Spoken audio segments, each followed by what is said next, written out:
Bien, entonces, cuando tenemos este tipo de halogenuros de bencilo, por lo general, siempre se los trabaja como SN1, ¿no? Porque acuérdense que si se logra calcular la energía de este carbocatión, o se lo puede detectar al carbocatión, tenemos el problema resuelto. Pero pueden dar una u otra. Este requiere mayor energía, por eso, por lo general se trabajan como que dan SN1.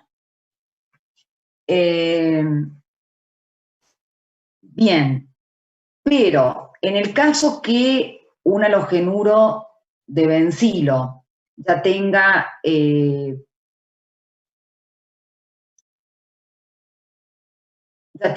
más cantidad de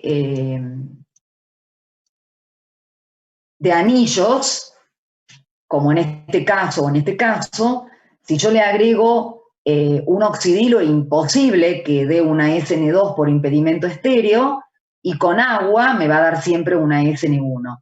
Y el intermediario, el carbocatión intermediario, si acá con un anillo está estabilizado por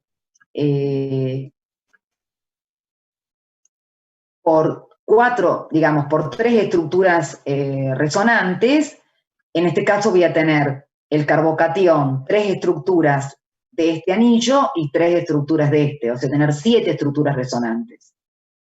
Y en el caso de un haluro terciario, voy a tener el carbocatión que se forma y estabilizado por 3 que corresponden a este, 3 que corresponden a este y 3 que corresponden a este, o sea, 10 estructuras resonantes, o sea que hacer una SN1 en este tipo de compuesto es mucho más fácil y mucho más rápido que hacer una SN1 en este sencillo, ¿no? Bien, y el otro halogenuro, otro derivado halogenado, acá los tienen, los halogenuros de alquilo, que dan SN1 y SN2, pero por supuesto SN2 los primarios y metilos, y SN1 terciario, secundario y primario con ramificación en beta. Estos son los de vinilo, que no dan ni SN1 ni SN2, solamente dan reacciones de adición. Es muy difícil sacar ese cloro de un carbono sp2. Los halogenuros de alilo, que estamos en el caso de tener un cloro unido a un carbono sp3, ese da SN2 cuando tenemos ese tipo de estructura simple. Cuando tenemos más ramificaciones, dan SN1. Y son 40 más reactivos frente a la SN2 que los halogenuros de alquilo.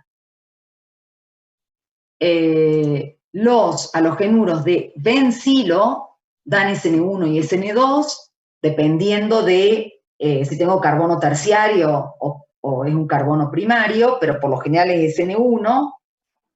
Y fíjense que también el cloro está unido a un carbono sp3. Y por último, los halogenuros de arilo, que estos, el cloro, ustedes lo habrán visto en nomenclatura, está unido directamente al anillo. Entonces el cloro está unido a un carbono sp2. Estaríamos parecido acá, ¿no? Y está unido al anillo, o sea que es imposible, como el cloro está unido justo en el anillo, es imposible el ataque por el lado opuesto al grupo saliente, porque no es como este que tengo un metilo y que tiene por dónde atacar el oxidrilo. Acá no. Entonces no puede atacar porque está todo el anillo aromático. Este es distinto, tengo un anillo aromático, pero en un carbono donde está el cloro. Este no, el cloro está unido directamente al anillo. Entonces es imposible el ataque nucleofílico para dar una SN2, y si yo saco el cloro, me va a quedar un carbono deficiente de electrones en el anillo, un catión fenilo, que es totalmente inestable.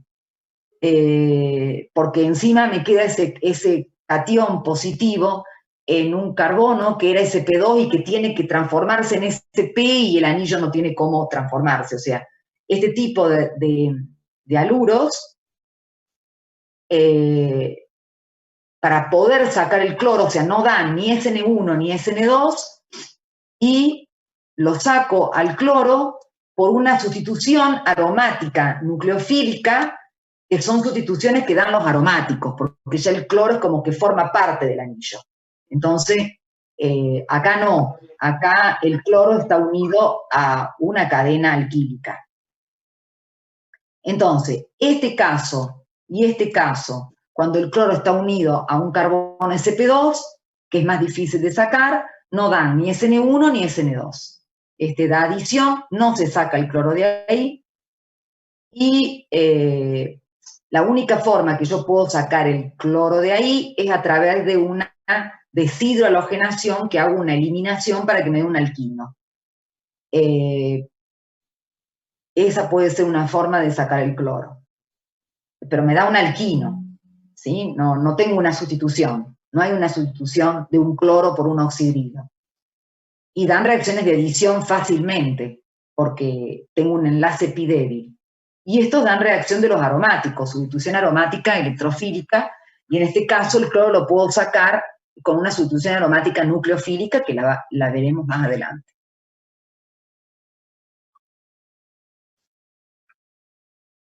Bien.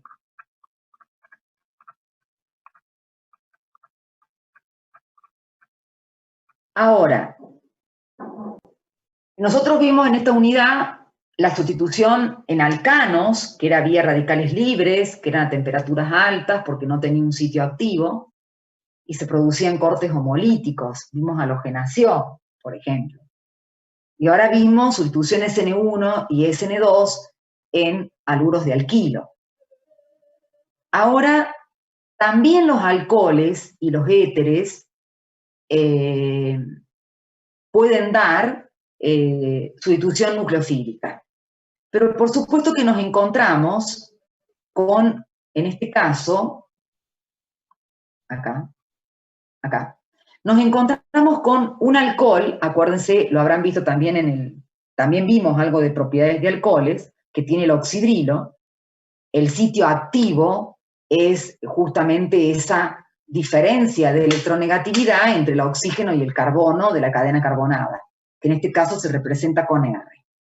Pero acá hay un problema, o sea, estos no son tan sencillos para dar una SN1 o una SN2, porque una de las condiciones que teníamos para que den SN1 y SN2 era que teníamos que tener un grupo saliente bueno.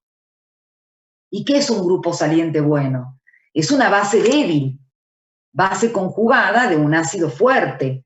Y en la tabla que vimos de bases en la unidad esta, que pusimos las bases de Lewis, vimos y las clasificamos en bases fuertes, como el oxidrilo, como el alcóxido, bases moderadas, como el anión cianuro, como el anión acetato, como el anión fluoruro, y bases débiles, como el anión cloruro, el anión bromuro, el anión yoduro, el anión sulfato ácido y el anión sulfonato, que eran bases conjugadas del ácido sulfónico, del ácido sulfúrico, del yodhídrico, del bromídrico, del clorhídrico, que eran ácidos fuertes.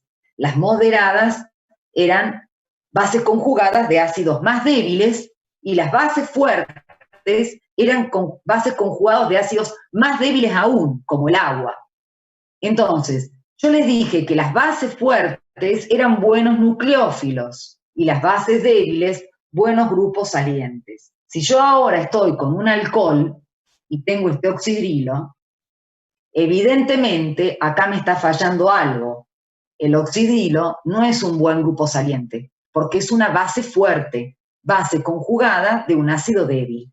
Entonces, no es tan fácil hacer reacciones como en los halógenos de alquilo, que yo le agrego agua y me da un alcohol, que yo le agrego un alcohol y me da un éter, que yo le agrego un nitrito y me da un nitro. No es tan fácil. Por eso los haluros de alquilo son tan importantes, porque se pueden obtener con un sinnúmero de compuestos, un sinnúmero de compuestos orgánicos de producto. Pero acá no, porque el alcohol va a reaccionar solamente, por ejemplo, con un hidrácido que puede ayudarlo a transformar, si yo lo pongo con un hidrácido, con bromhídrico, este protón que viene del bromhídrico protona el oxígeno, me queda el alcohol protonado y me transforma este mal grupo saliente en un buen grupo saliente, porque el oxígeno al tener carga positiva se va fácilmente, en este caso se elimina como agua, pero la ruptura heterolítica carbono-oxígeno se ve favorecida, porque tengo una carga positiva y el oxígeno busca los electrones. O sea que allí tendríamos una transformación de un mal grupo saliente en un buen grupo saliente. Entonces, estos alcoholes no reaccionan con cualquier reactivo para dar SN1 y SN2. Entonces, vamos a seguir con la misma, con el tema de qué tipo de alcohol es. Si es un alcohol terciario o secundario o primario con ramificación en beta, va a dar SN1. Se va a formar el carbocatión. Si es un alcohol metílico o alcohol primario, va a dar SN2. O sea, va a reaccionar a través de la formación del complejo activado. Eso no cambia, porque depende de la naturaleza del sustrato y del impedimento estérico que provoque esa cadena del sustrato para que el nucleófilo lo ataque. Pero yo acá no puedo poner ningún oxidrilo, porque yo pongo alcohol con hidróxido de sodio, no pasa absolutamente nada. Pongo alcohol con agua, es una mezcla que no hay reacción. Solamente reacción cuando yo pongo un reactivo que no solamente me sirva o que ese reactivo contenga el nucleófilo que va a sustituir al oxidrilo, sino que transforme el oxidrilo en un buen grupo saliente. Si no, no se da. Entonces son contadas con los dedos de la mano con qué reacciona el alcohol para dar sustitución, porque tiene ya una limitación, y la limitación es que no tiene un buen grupo saliente. Entonces, ¿qué hace el bromhídrico? Pongo bromhídrico, el protón, o sea, es un ácido de Bronsted, libera el protón, protona al oxígeno del oxidrilo y se transforma en alcohol protonado, y me queda el anión bromuro. O sea que, ¿qué hizo el bromhídrico? El bromhídrico aportó, o sea, transformó el mal grupo saliente en un buen grupo saliente, y me aporta también el nucleófilo que se va a encargar de sustituir, en este caso, al agua. Esta es una etapa rápida, la etapa de protonación. La etapa lenta, ¿cuál es? Si sigue una SN1, se va a formar el carbocatión, porque yo sé en que toda SN1 forma carbocatión y toda SN2 forma complejo activado. No puedo salir de esa estructura. Esa estructura se conserva y tengo que respetarla al mecanismo, a las condiciones. Si no lo respeto, bueno, me puedo ir para cualquier lado con cualquier producto, ¿no? Esta es una etapa rápida. ¿Cuál es la etapa lenta? La etapa lenta es cuando se produce la ruptura, carbono-oxígeno, se libera agua y me forma el carbocatión. La formación del carbocatión es la etapa lenta. La etapa determinante de la velocidad de reacción. Y luego, el anión bromuro ataca, como tenemos, es un anión que tiene electrones, porque uno puede decir, ah, pero está el agua acá. Entonces el agua ataca y vuelve de nuevo a formarse el alcohol. Sí, pero el problema es que este tiene carga negativa y el agua no. Entonces, la mayor probabilidad de ataque va a ser del anión bromuro al carbocatión. Y se va a formar el bromuro de terbutilo. Guarda que esta reacción también es reversible, porque si yo tengo el bromuro de terbutilo con agua, se va a formar el carbocatión y el agua va a formar el alcohol. Y va a ser más rápida, o sea, esta reacción es más lenta. Tengo que darle mayor temperatura y probablemente acá, para evitar que se me vuelva para el otro lado de la reacción, vaya a tener que ir sacando agua a medida que haga la síntesis o haga la reacción, para evitar que el agua, que el diablo meta la cola, ¿no? Que el agua pueda atacar. Bien. Ahora, esto sería una SN1 con un bromhídrico. Supónganse que yo tengo yodhídrico. Con yodhídrico va a ser mucho más fácil la reacción, porque el yodhídrico es el enlace yodo-hidrógeno, es un enlace más débil porque es un ácido, el yodhídrico es más ácido, entonces va a liberar más fácilmente el protón y me va a convertir el mal grupo saliente en buen grupo saliente y voy a tener el yoduro de terbutilo. Si esto, por ejemplo, lo hago a 50 grados, con el yodhídrico lo puedo hacer a 30 o 40 grados. ¿Qué pasa con el clorhídrico?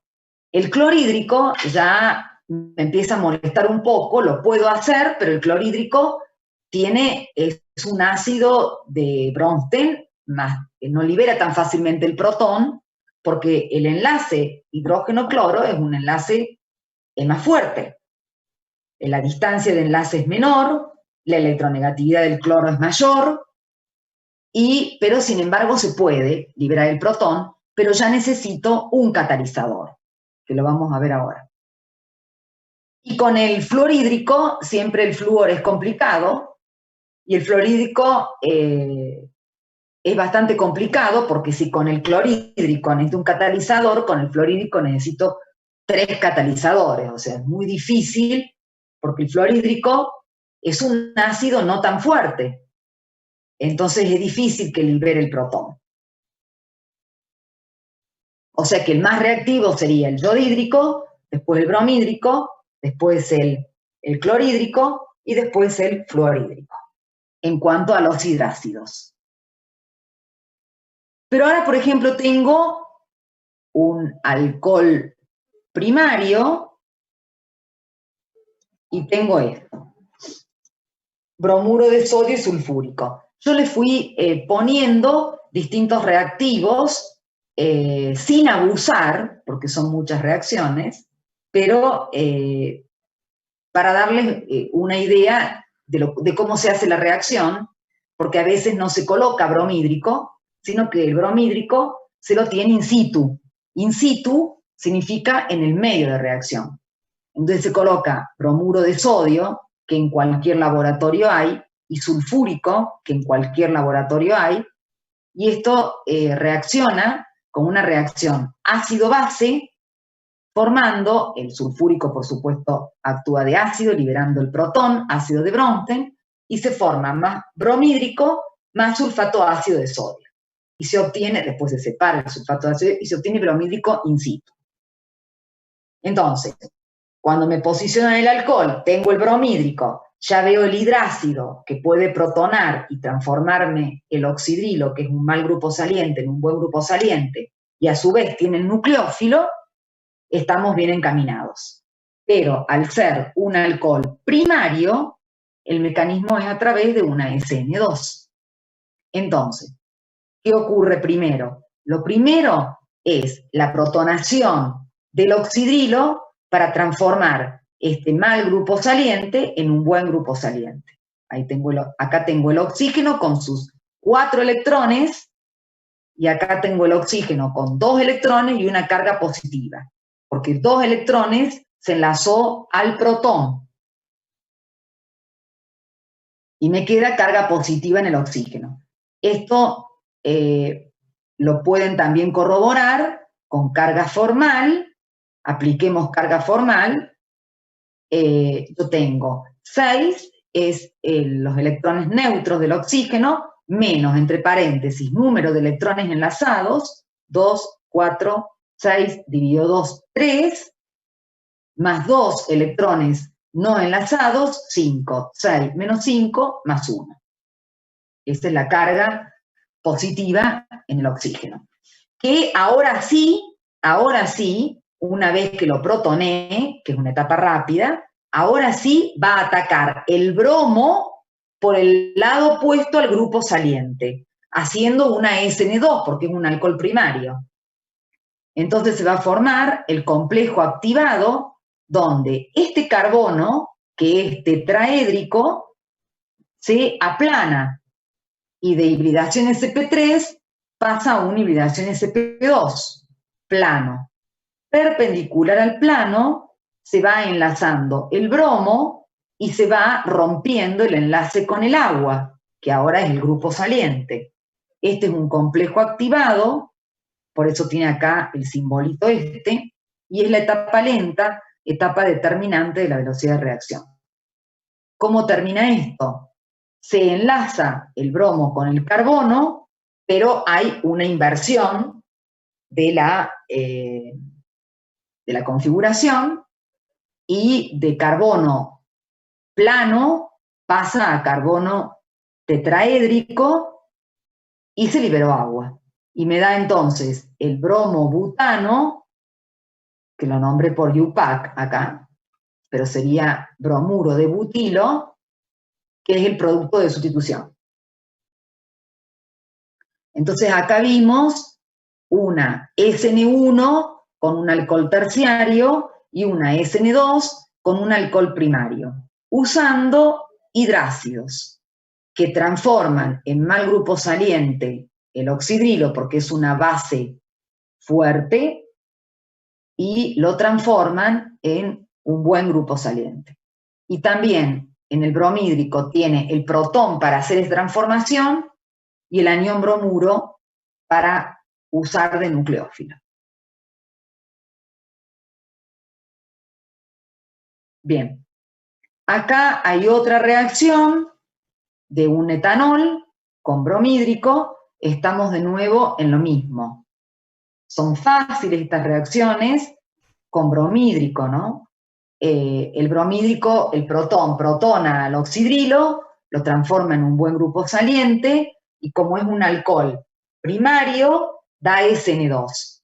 Entonces, acá viene la etapa lenta, que es el ataque del bromo por el lado opuesto al grupo saliente. Este carbono que tiene hibridación sp3 se aplana a hibridación sp2, tengo el metilo y los dos carbonos, y tenemos enlaces parcialmente formados y parcialmente rotos, que es como puntitos ahí, donde el bromo se está enlazando al carbono y se va a formar un enlace, mientras que carbono-oxígeno se va a romper. Entonces va a dar el bromuro de etilo o bromoetano más agua. Ahora, si quiero hacer la reacción con clorhídrico, la puedo hacer, pero tengo que usar un ácido de Lewis, como puede ser el cloruro de zinc. ¿Por qué? Porque el clorhídrico, ya les dije, no es tan reactivo como el bromhídrico. Entonces lo tengo que ayudar a que se desprenda del protón. Y la forma de ayudarlo a que se desprenda el protón es colocando un catalizador, un ácido de Lewis. ¿Qué hace este ácido de Lewis? Ayuda a romper el enlace hidrógeno-cloro. Va a liberar el protón, que el protón va a venir acá, o sea, si en este caso tengo un alcohol terciario, va a seguir una SN1. Fíjense que puede ser a 50 grados porque le pongo el catalizador. Si yo no le pongo el catalizador, la temperatura a la cual se lleva a cabo esta reacción es mucho más alta. El otro, con el bromhídrico eran 50 grados sin catalizador. Acá son 50 grados con catalizador. Y lo que hace el catalizador, como es un ácido de Lewis, atrae electrones. Y los electrones que va a atraer son los de los anión cloruro. Del anión cloruro. Entonces me va a formar anión tricloruro de zinc. Y me va a liberar el protón para que protone al oxidrilo y transforma este mal grupo saliente en un buen grupo saliente. Este cloro va a estar enganchado al cloruro de zinc, pero después el cloruro de zinc se restablece. El catalizador no se consume, sino que cataliza, toma el cloro y después lo vuelve a liberar. Entonces acá, ¿cuál es la etapa lenta? La liberación de agua, que acá ven cómo la pueden poner, siempre nosotros en orgánica usamos mucho en la flecha, colocamos la temperatura, colocamos el catalizador, colocamos la liberación de aguas con signos negativos o la aceptación de protones con signos positivos, y de esa forma sabemos que esto no interviene en la reacción, ¿no? Se libera agua, se forma el carbocatión, y luego el anión cloruro forma el cloruro de terbutilo. Esto tiene un alto rendimiento. Miren el porcentaje de cloruro de terbutilo. Y sigue una SN1. Acá lo único que cambió, estamos haciendo lo mismo. Alcoholes terciarios, alcoholes primarios, alcoholes terciarios, SN1, carbocatiónica, alcoholes primarios, SN2, complejo activado. Y solamente explicando que si usamos un clorhídrico, para poder trabajar con temperaturas manejables y que me dé este tipo de rendimiento, tengo que usar un catalizador. O sea, y los catalizadores en orgánica se usan ácidos de Lewis o ácidos de Bronsted, o se usan tricloruro de aluminio, tricloruro de hierro, cloruro de zinc, etcétera, como ácidos de Lewis, o por ejemplo los sulfónicos, los ácidos sulfónicos o ácido sulfúrico, como ácidos de Bronsted, como catalizadores de ácidos de Bronsted. Por supuesto que tienen una función completamente distinta. Uno da el protón y después lo recupera el protón, y otro atrae los electrones, en este caso el anión cloruro, y después libera el anión cloruro para restablecer el catalizador. Bien. Esta es otra reacción. Bueno, acá, fíjense la temperatura. Yo acá, ¿qué cambié? Acá mantuve 50 grados en una SN1 con un alcohol terciario y cloruro de zinc, por eso mantengo 50 grados, pero acá, al ser un alcohol primario, como es una SN2, y yo le dije que todas las reacciones que solo tienen como estado de transición un complejo de máxima energía, solo, complejo activado, son mucho más lentas o requieren más temperatura que aquellas que su mecanismo de reacción pase a través de la formación de un intermediario que es un mínimo de energía. Entonces, acá, al ser una SN2, que es, digamos, más lenta que una SN1 con un alcohol terciario, y al usar cloruro de zinc, perdón, al usar clorhídrico, tengo que usar cloruro de zinc para que me ayude a romper el clorhídrico y que el protón transforme este mal grupo saliente en un buen grupo saliente, y también tengo que aumentar la temperatura porque tengo que ir a un complejo activado, no voy a un carbocatión. Entonces, otro ejemplo como para ver el tema de la temperatura. Bueno, se protona el oxidrilo, acá está formado el anión tricloruro de zinc, que es el que va a liberar el anión cloruro para producir el ataque por el lado opuesto al grupo saliente. Entonces el cloro ataca por el lado opuesto al grupo saliente, que es el agua, ya, y al el complejo activado, se forma el enlace cloro-carbono, formando cloruro de etilo, se rompe el enlace carbono-oxígeno, formando agua, y me queda el cloruro de zinc, se restablece el cloruro de zinc porque es el catalizador.